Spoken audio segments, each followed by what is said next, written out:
What's going on, guys? I'm Pete, and this is Retro Game Addict. So recently I've been exploring my options for old school controllers to use on the NintendoSwitch. The Pro Controller's D-pad just isn't cutting it for me, and I actually stumbled across the 8BitDo mod kit for old school controllers. Now they make it for a handful of different controllers like the Sega Genesis and N64, but I picked up the SNES variant, and I want to go through the process on how to install it and see how it works on my NintendoSwitch. So without further ado, let's get into it. Here's the Super Famicom controller we're going to use for this mod kit. And I think it's a good candidate because it has the short cord and the D-pad on it doesn't work correctly. And just to show how bad the D-pad is, I'm going to pop in TMNT 4 and we can test it out. And you can see right's really not working, down kind of works, up kind of works, but regardless, all the face buttons do work, you know, start, select, X, Y, B, and A, and the shoulder buttons as well. But that D-pad really just isn't responsive. You have to press down really hard on it to get any sort of feedback. I've tried cleaning it before and it's just not working right, so we're going to use it for this project. So let's get started. First things first, we need to take apart the controller, and there's 5 Phillips head screws on the back that we need to remove. And I'll use a precision screwdriver to remove them. Awesome. Now that the screws are removed, we'll pop open the back of it, and that reveals the PCB and the other various innards of the controller. So from there, I'll remove the shoulder buttons. They just pull right up.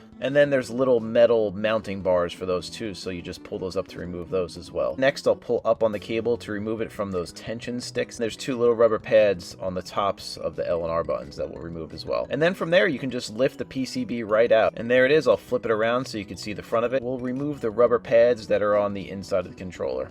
We'll peel all 3 of them off, and that reveals the plastic buttons, and we'll take those out as well. The face buttons don't look too bad. Now that we have the shells of the controller accessible, I'm going to spray a little bit of cleaning solution on a paper towel, and we'll just give them a good clean. Nothing too complicated, you know, just removing the surface, dust, and gunk and whatnot.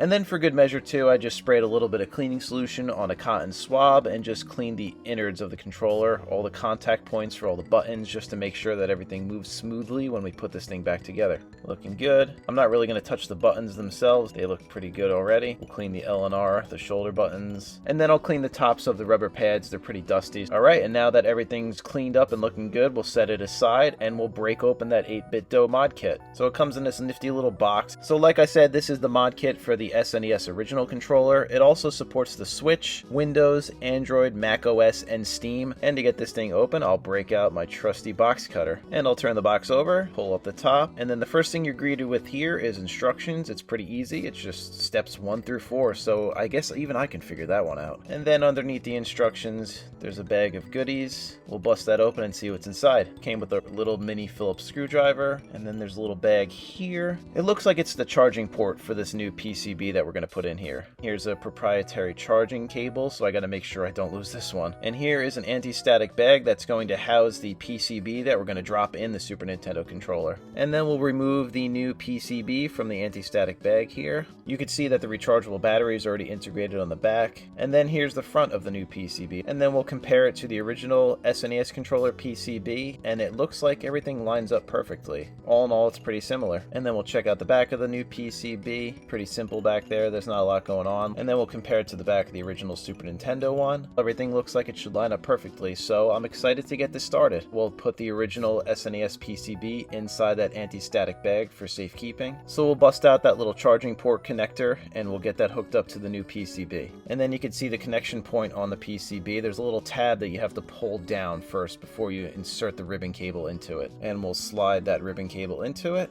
and then snap that connector up, and it's as simple as that. It's connected. And then from here, I'm just lining up the new PCB with the SNES controller shell, the rear portion, just to make sure everything's good to go. And with a little finessing, it fit perfectly. And then from there, we'll set it aside, and then we'll reinstall the buttons that we cleaned into the front portion of the shell. The shoulder buttons with their rubber pads. And then I'll adjust that charging port. I'm actually going to remove the 8BitDo PCB from the rear portion of the controller, flip it over, and then install it face down on the front half of the original Super Nintendo controller. I think that's going to make my life a lot easier. That way the buttons don't fall out and get all over the place. So we'll start lining it up. Fits down pretty easily. You can see that the top LED is flashing, so I guess it's all connected and good to go. And then from there, we'll reinstall the 5 screws onto the back of the controller. And there it is. It's a pretty simple process, like I said. I mean, anybody with a little bit of skill and a Phillips screwdriver, which comes with the kit, should be able to do it. So enough with that, let's move on to the Switch and we'll sync it up. So we'll bust out the instructions and then check out how to pair this to the Switch. It's a pretty easy process. So I went to controller pairing, change grip order. We already placed the Super Nintendo controller into pairing mode, so you press L and R on the controller and it's synced up pretty easily. And you can see that it shows up, I guess it recognizes it as a Pro controller. But we're good to go, so let's try out some F-Zero 99 and see how this works out. All the buttons feel good, it's responsive, the D-pad especially, since it wasn't working before. As expected, it's working great. All the face buttons work, start and select work, and the shoulder buttons as well. Now I should mention for F-Zero 99, the ZL and ZR buttons are pretty integral for knocking out enemies and things like that, and the way you do it on this controller, it's really not conducive to playing the game, so I wouldn't recommend using this controller for F-Zero 99. So obviously this controller will work best for Super Nintendo games as it was intended to, so let's fire up NintendoSwitch Online and check out some Super Nintendo games. And we'll try out the original Super Mario Kart.